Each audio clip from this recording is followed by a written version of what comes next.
Hey, bestie. Happy Turkey Day. Gobble, gobble. Looks like I got a little turkey right here, huh?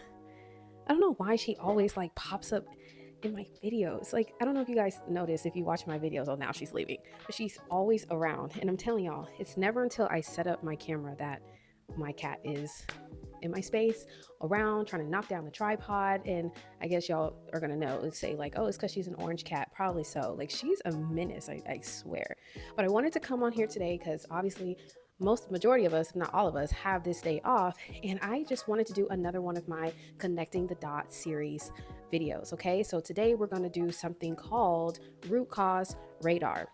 Root cause radar is going to help you guys stray away from recall and memorization, because a lot of you guys are textbook knowledge people. Y'all know the knowledge, you know your signs and symptoms, you know your lab values, you know it all, right? But when you're looking at a practice question and you're getting down to two answer choices and you're saying, man, I get stuck, I don't really know what the question's asking me, it's because you're not really thinking about the root cause.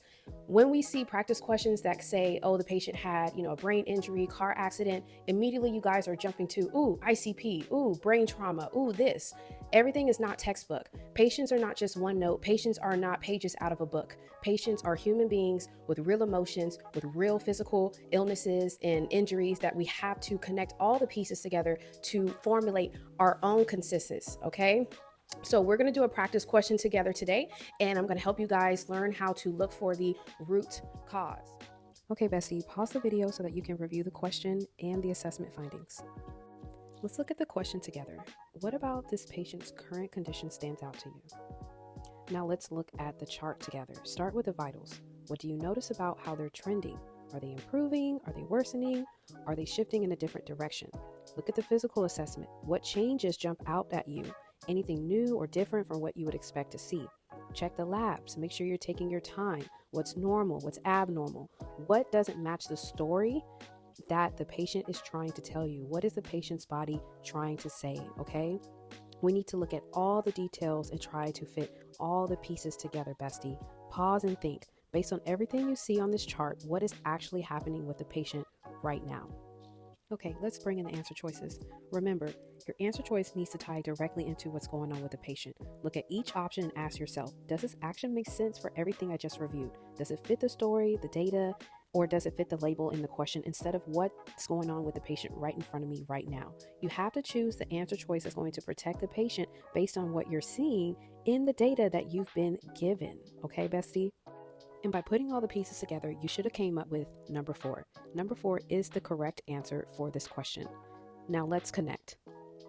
When we look at the chart as a whole, the infection was actually getting better. The fever was going down, the white count was dropping, and nothing here really points to sepsis getting worse. But the part that mattered was the shift in the neurostatus in his labs. His sodium was falling, the urine was being more concentrated, and he was getting more confused with that new headache and the tremors. That pattern is what's telling us that the brain is being affected. So the priority in the situation is keeping the patient safe while we address the cause. That's why the correct answer was to initiate seizure precautions. Everything else in the answer choices either does not match the pattern or does not protect him in this moment.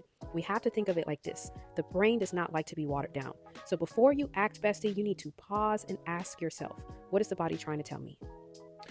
So you see, bestie, we have to use our root cause radar to understand what's happening in our questions. Put all the pieces together, not just jump. If you see a question about DKA, oh, automatically the patient needs insulin. Automatically the patient needs this. We have to stray away from what textbook automatically says and use our critical thinking, our application as nurses to see what our patient specifically needs in this moment in time, okay? Root cause radar is all about finding the true cause of what's going on with our patient. Don't just always jump to your textbook knowledge. Yes, we need the knowledge. We need to understand how the body works. We need to understand how things work inside of the body. But when it comes to application, knowing how to apply it in the real world, we have to look at all the things. So if you like this video, be sure to give it a like, give me a follow. You guys, you can now go on my website. I have my own digital products. I have study plans. I have question practice, which you guys know as question banks. I don't like using that term, but I have question practice. And I'm also about to launch my first group course called Shifting the Mindset that's going to help you guys that struggle with critical thinking and application. So stay tuned for that.